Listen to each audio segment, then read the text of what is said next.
जिंदगी में वही काम करो जहां आपका मन लगता हो। ये शायद हम सब ने सुना होगा, लेकिन अपने आप से ये सवाल पूछिए, क्या हम वही काम कर रहे हैं जहां हमारा मन लगता है? सिर्फ 5% ही ऐसे लोग होंगे जो अपनी पसंद का काम कर रहे हैं और लाइफ को एक्चुअल में जी रहे हैं। बाकी 95% लोग तो सिर्फ अपना गुजारा चला रहे हैं और यही 5% लोग जिंदगी में सफल होते हैं, कामयाब होते हैं। आखिर ऐसा क्या होता है इनमें?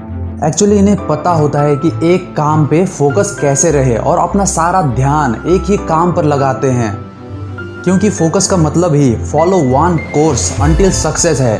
मतलब एक ही काम को आप तब तक करते रहिए जब तक कि आप सफल नहीं बन जाते। I was reading a book the one thing written by Gary Keller. मुझे इस बुक से एक चीज़ सीखने को मिली कि हमारे लाइफ में फोकस रहना कितना महत्व करता है, जिससे मैं बहुत ही प्रभावित हुआ और सोचा कि ये नॉलेज आप लोगों के साथ भी शेयर करूं। क्योंकि बचपन से हम सुनते आ रहे हैं कि पढ़ाई पर ध्यान दो, अपने काम पर ध्यान दो, लेकिन ध्यान कैसे लगाए ये कोई नहीं बताता। और देखा जाए तो जिंदगी में सारा खेल फोकस का ही है। ये जो बुक है द वन थिंग, इस बुक के फर्स्ट पेज पर ही लिखा है, if you chase 2 rabbits you will not catch either one. मतलब अगर आप 2 खरगोश के पीछे एक साथ भागेंगे तो आप एक को भी पकड़ नहीं पाएंगे। फोकस का मतलब भी यही है, हमें एक समय पे एक ही काम करना चाहिए। अब सवाल यह आता है कि हम कैसे फोकस की पावर को बढ़ा सकते हैं। सबसे पहले हमें ये समझना होगा कि फोकस का मतलब एक समय पे एक ही काम करना है, फिजिकली और मेंटली। आपका पूरा ध्यान उस काम पर होना चाहिए जिसे आप कर रहे हो।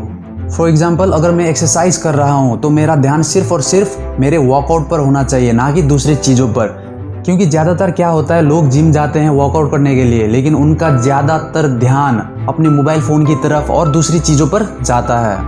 अगर वर्कआउट के दौरान किसी का कॉल आ गया तो वे अपने एक्सरसाइज को बिना ख़त्म किए ही कॉल रिसीव करने चले जाएंगे। हमें ऐसा बिल्कुल भी नहीं करना। अगर आप वर्कआउट परफॉर्म कर रहे हो तो पूरा ध्यान आपको अपने वर्कआउट पर देना है, और हम तब तक डिस्ट्रैक्ट नहीं हो सकते जब तक कि हम ना चाहें, क्योंकि हमें डिस्ट्रैक्ट हम ही कर सकते हैं और कोई नहीं। आप कोई भी काम करने जा रहे हो और उस पर 100% फोकस रहना चाहते हो तो उस काम को स्टार्ट करने से पहले आपको ये देखना होगा कि कौन कौन सी चीज़ें आपको डिस्टर्ब कर सकती है उस काम को करते समय। अगर आपको लगता है कि आप अपने मोबाइल फ़ोन से डिस्ट्रैक्ट हो सकते हो या फिर कोई आकर डिस्टर्ब कर सकता है, तो पहले ही आपको उन चीज़ों को अवॉइड करना चाहिए। इससे क्या होगा, जो भी चीज़ें आपको डिस्ट्रैक्ट कर सकती थी उसे आप पहले ही अवॉइड कर चुके हो, तो अब आप ज़्यादा फोकस रह पाएंगे और आपके माइंड को एक पॉजिटिव सिग्नल मिलेगा कि मुझे इस समय पर इस काम पर अपना पूरा ध्यान देना है।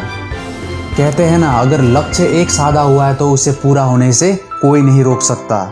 अगर आप एक साथ 10 चीज़ों पर ध्यान देने की कोशिश करेंगे तो मुझे नहीं लगता कि आप एक भी चीज़ को ढंग से कर पाएंगे। इसीलिए एक समय में एक ही काम। ओम शांति ओम मूवी शायद आप सब ने देखी होगी। उस मूवी में शाहरुख खान का एक डायलॉग भी है, अगर किसी चीज़ को दिल से चाहो तो पूरी कायनात उसे तुमसे मिलाने की कोशिश में लग जाती है। अब कहना तो बहुत आसान है कि हमें अपने फोकस को एक समय में एक ही काम पर रखना है, लेकिन क्या हम ऐसा कर पाते हैं? कहीं ना कहीं हमारे दिमाग में डिफरेंट टाइप्स के थॉट्स आते रहते हैं। जब आप कोई सा भी काम या फिर एक्सरसाइज कर रहे हैं तो हमारे दिमाग में दूसरे टाइप के थॉट्स भी चलते रहते हैं कि मुझे ये भी काम करना है, मुझे वो भी करना है। इन सब से बचने के लिए मेडिटेशन सबसे असरदार तरीका है, और फोकस रहने के लिए मेडिटेशन बहुत मायने रखती है। क्योंकि अगर आप अपने थॉट्स को कॉन्शियसली ऑब्जर्व कर सकते हैं, यानी सचेत रहकर अपने थॉट्स को देख सकते हैं, तो आप उसे बदल भी सकते हैं। अब करना क्या होगा दोस्तों? करना बहुत आसान है। रात को सोने से पहले और सुबह उठने के बाद सिर्फ और सिर्फ 10 मिनट के लिए आपको मेडिटेशन करना होगा, और मेडिटेशन के दौरान आपको अपनी ब्रीदिंग पर ध्यान देना है और अपने थॉट्स को ऑब्जर्व करना है कि कैसे थॉट्स आपके दिमाग में आ रहे हैं। धीरे धीरे आप अपने अंदर हो रहे बदलाव को देख पाएंगे कि कैसे आप किसी भी काम में ज़्यादा समय के लिए फोकस रह पा रहे हैं। तो दोस्तों, आपको ये वीडियो कैसा लगा कमेंट कर ज़रूर बताइए, और अपने दोस्तों के साथ ये नॉलेज को ज़रूर शेयर करें। मिलते हैं अगले वीडियो में, तब तक के लिए खुश रहिए और कीप गोइंग।